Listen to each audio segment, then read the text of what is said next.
Boys, this week is a very special one because we have our very first look at how exactly development's going to be working in Europa Universalis 5, as well as we have the very first development map, and it is freaking amazing. We have most of the world, small exception is the North and South American continent and most of Africa not being there. But we got huge chunks of Europe, we've got all of Asia, North Africa, and all of the Arabian Peninsula. So this thing is freaking insane. Like, this is actually insane. Before we actually delve into the dev diary itself, I want to take a little bit of a look at the development map mode because this is a big deal for me. I really want to see which parts of the world are going to be the more developed because, of course, as you'll find out in a few moments, development is extremely important for the success of your country in Project Caesar, or EU5 as it's actually going to be called. As you would expect, Europe mostly has development in the northern parts of Italy. Historically speaking, this is where the Renaissance happened, and that was because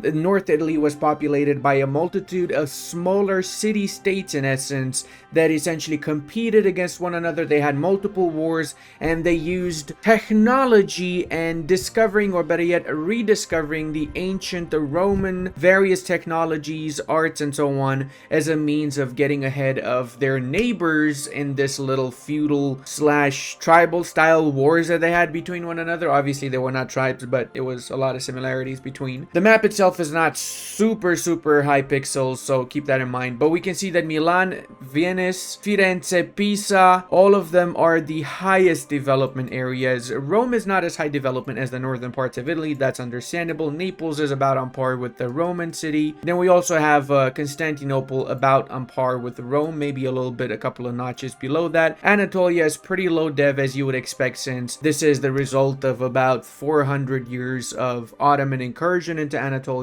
A lot of destruction, migrations of different peoples, and just continuous wars that essentially devastated the entirety of Anatolia. Similar situation happened in the Balkans, for that matter, especially in the Serbian and Bosnian areas, which saw quite a little bit of war. Then we have the Golden Horde, which almost all of it, with the exception in the north part, which is right next to the Russian Principality lands, all of it is just low dev, which I guess fair game. But then why does Moldova has so low development like the rest of the Golden Horde? That doesn't make too much sense. Moldova was about on par with Wallachia in the 1300s. And yes, despite it being before the unification of Moldova, it was still an independent multitude of smaller nations. I reiterate, it should not be shown as a part of the Golden Horde. This is not historical. I've talked about this already, but anyway, it's besides the point now, I guess, because they haven't really changed this area yet. From what I understand, they haven't implemented any of the feedback as they did in the north. Here we have Volhynia, Galicia as separate entities now. The Holy Roman Empire itself does have pretty high development overall compared to other parts of Europe, that's for sure. And we can see France also being about on par with the Holy Roman Empire. The only difference, of course, is that France is a lot less nations compared to the hundreds, literally hundreds of small little entities that comprise the Holy Roman Empire. What actually caught me a little bit off guard was the fact that the Baltic countries are pretty high development. That's weird. I get that they were technically at peace for a while and that the Teutonic lands had been technically ravaged because they were at war, and they start actually at war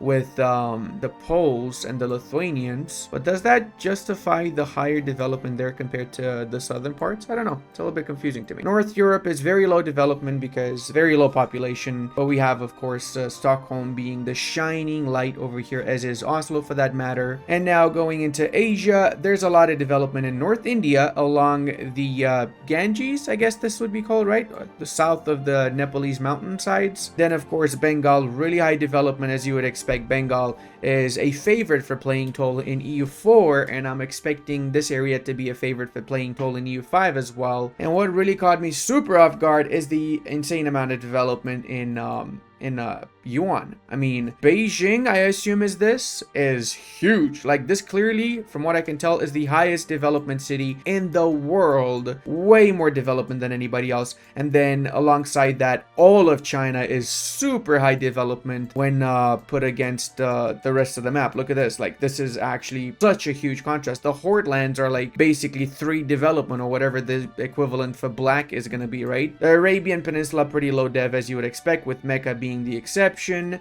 as is Africa for that matter. And the Mamluk lands, Cairo city is higher development than Milano, from what I can tell from the shade of green, which is pretty surprising, but I guess in a way it makes sense, right? It had pretty high population, and development doesn't necessarily represent just the technology or whatever the case. It represents a lot of different aspects of that particular province. So now that we took a good look at the development map mode, let's talk a little bit about the development diary. There's a few other things aside from development that Johan addresses, including prosperity and devastation and how exactly they will function. He says it is a single value in a location ranging from -100 to +100. So -100% prosperity is just devastation. When you go below 0, that's devastation. When you go above 0, that's prosperity in essence. It represents how prosperous or resourceful a location is. A prosperous location increases development over time. Prosperity will slowly rise by default unless different negative circumstances reduce it, like some type of a plague or some type of warfare happening. I'm assuming that battles happening in provinces were also lower prosperity and increased devastation. There is no direct way for the player to increase prosperity, but having a peaceful country will increase it slowly over time. Interesting. Now we see here in Kalmar, we've got 25% prosperity. It changes by 0.18 each month because of free subjects, market fairs, base value, and average satisfaction. I'm assuming that's satisfaction for the estates. Prosperity at 25 has the following effects: life expectancy +2 flat, migration, attraction, population growth, and monthly development. Whoa, that is actually very big, because if it's +2 at 25%, at 100% it should be +8, right? +8 life expectancy. That is massive. You really want to be striving to get prosperity to 100 as soon as possible, so less wars to get that happen essentially. Devastation represents how ravaged a location is, including burnt down farms, abandoned villages. Biggest source of devastation is blockades and occupation. That's going to be massively abused in multiplayers. I can already smell it. It has a rather huge impact on a location over time, reducing how much food and raw materials it produces and the population over time. So when it goes below, I'm assuming the life expectancy can go up to -8, and equally migration, attraction, development, and so on can also be reduced. The Age of Renaissance has an advance that enables cabinet action where you can focus on recovering devastation in a province until it has fully recovered. Okay, that's cool. I'm assuming that advance is going to be rushed by a lot of people that have a lot of warfare happening in their country. You do not want any sort of war, ideally, or conflict happening in your own land. So if you do declare war, make sure all the battles happen on their territory, not yours. Preferably not even the ones that you're going to conquer. So avoid those provinces if you can and just fight them in their capital.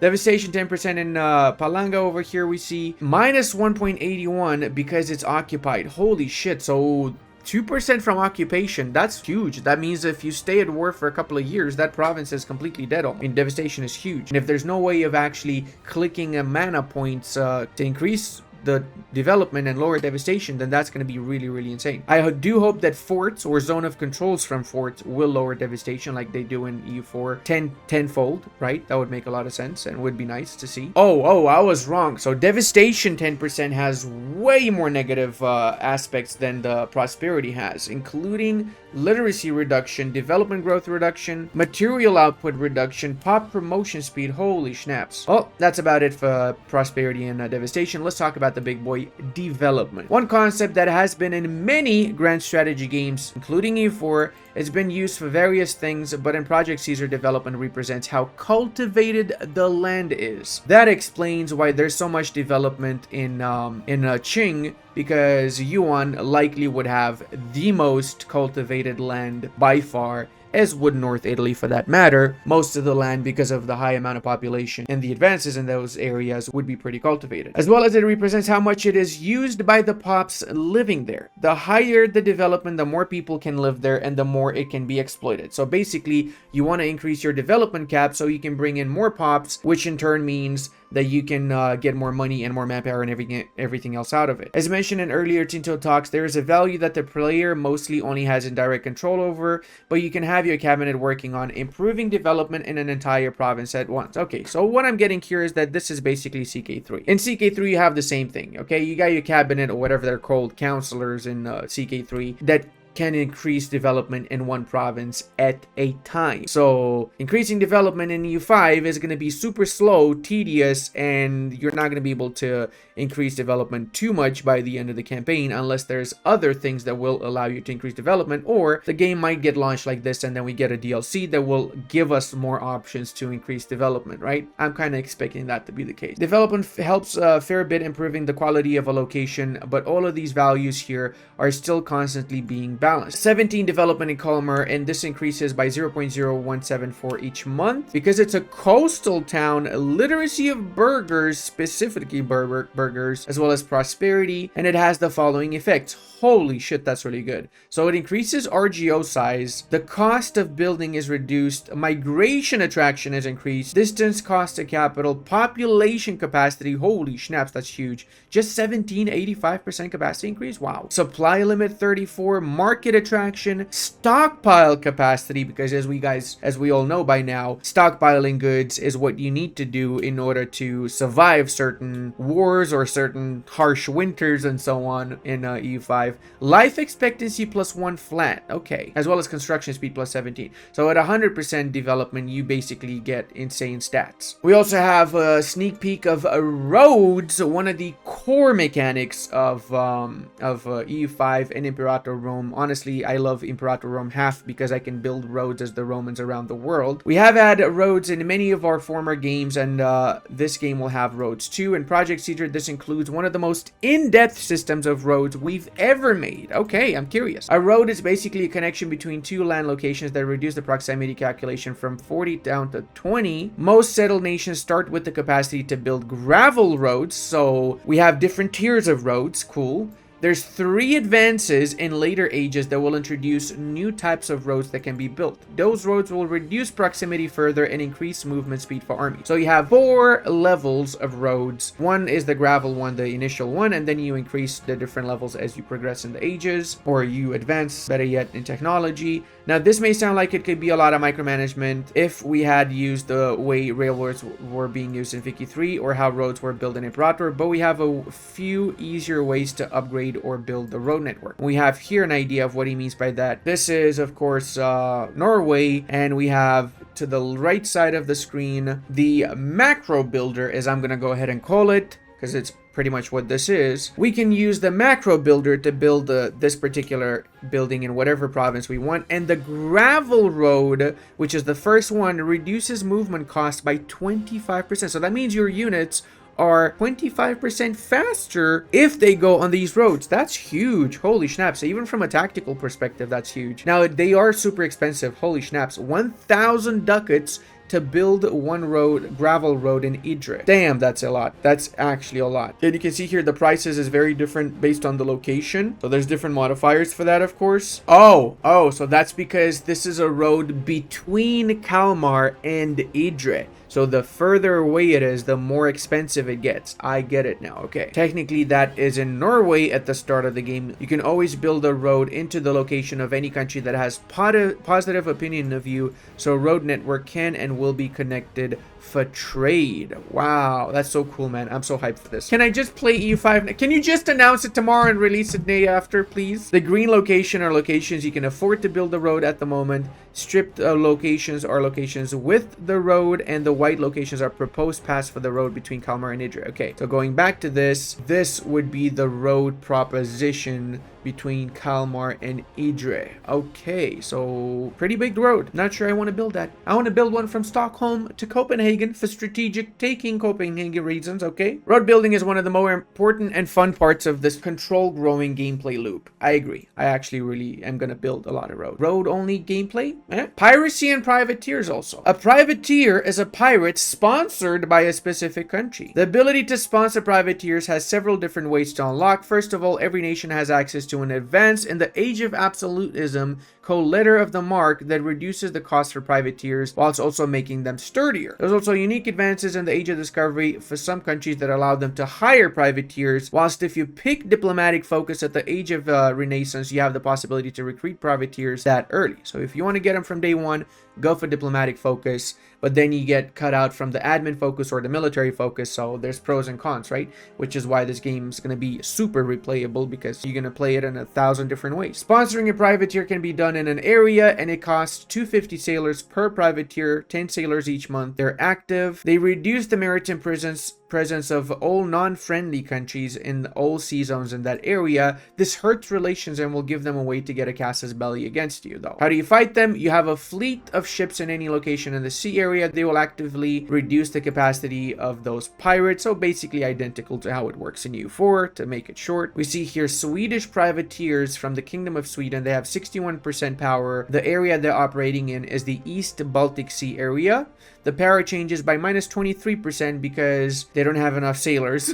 Fair enough. Base value as well. And from harassment by nearby navies. Okay, so somebody's actively fighting the privateers that Sweden's sending. Oh, this is interesting. So there's a situation in the later half of the 16th century, that's the 1500s, where privacy will grow in certain areas of the map to simulate the pirate age in the New World, I assume. And part of the old world as well, of course. Pirates also have a chance to spawn from location with pirate covens. Covens? These are buildings that peasants will build in coastal locations where control is very low. It simulates that peasants don't really have a central authority that governs them, and they kind of just do whatever they want. And as consequence, they want to become pirates, so they build the pirate coven.